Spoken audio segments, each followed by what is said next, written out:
Alright everyone, how's everyone doing? I personally hope that you're doing alright and that you're having a wonderful day. How am I doing? Well, that is part of why I'm making this video, because I'm actually not doing too well right now. The reason for that is that my respiratory issues, that I have been suffering for quite a while, have been getting worse over the last few months.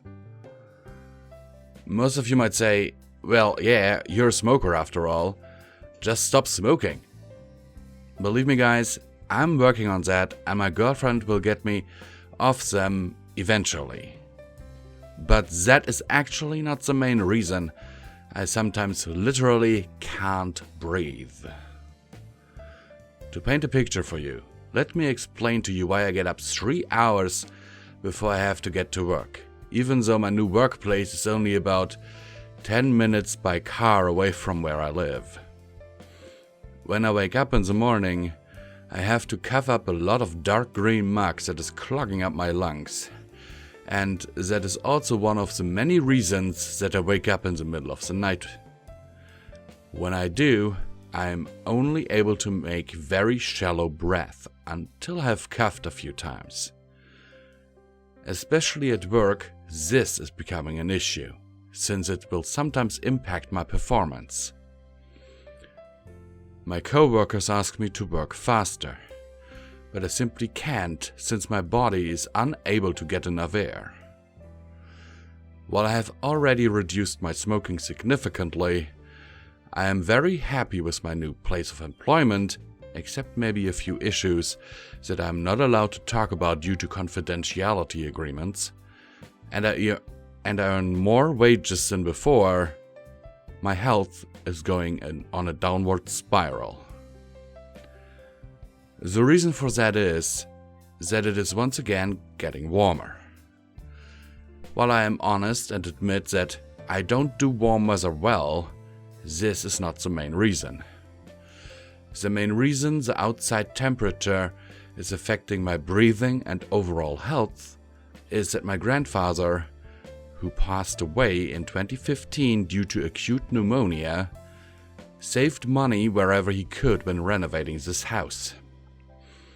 This leads to me being afraid to go onto our balcony because the second house entrance, which was built directly above it, is showing cracks that are growing with every month that we are not doing anything about it.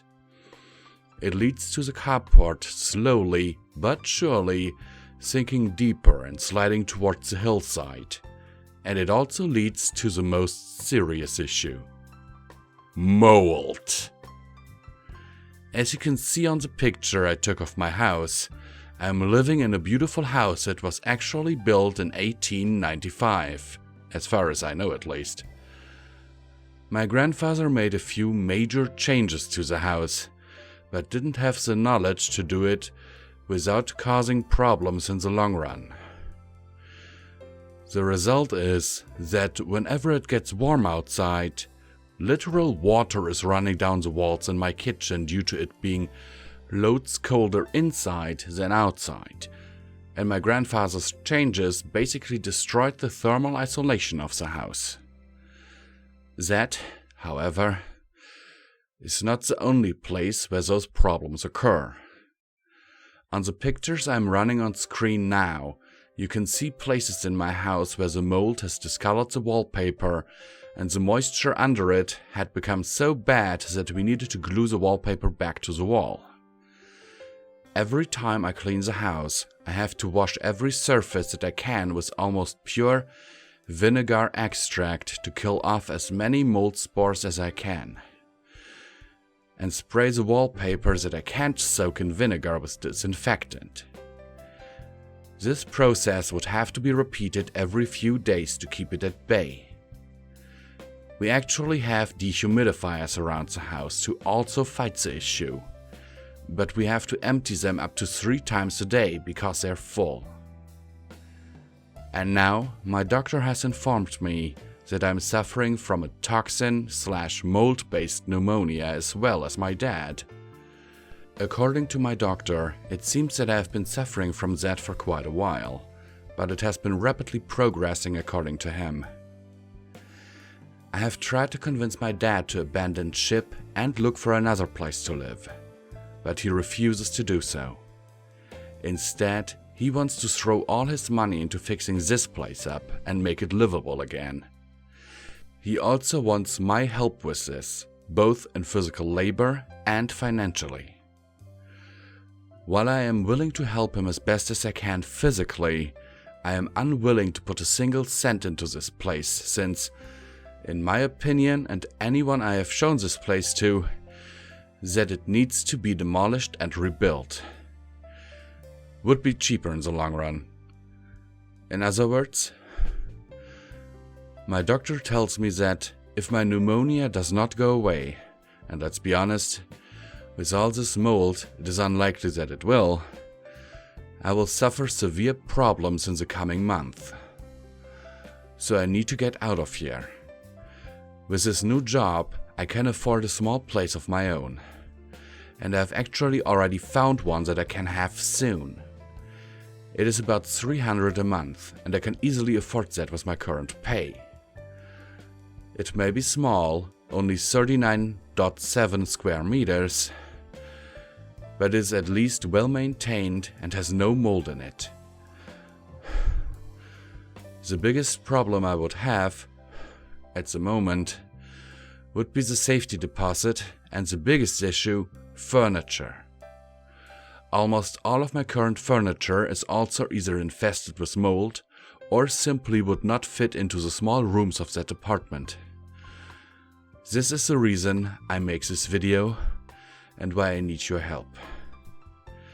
The place currently has no flooring and I would have to put some in. That in itself will be expensive, but the main expense will be the furniture.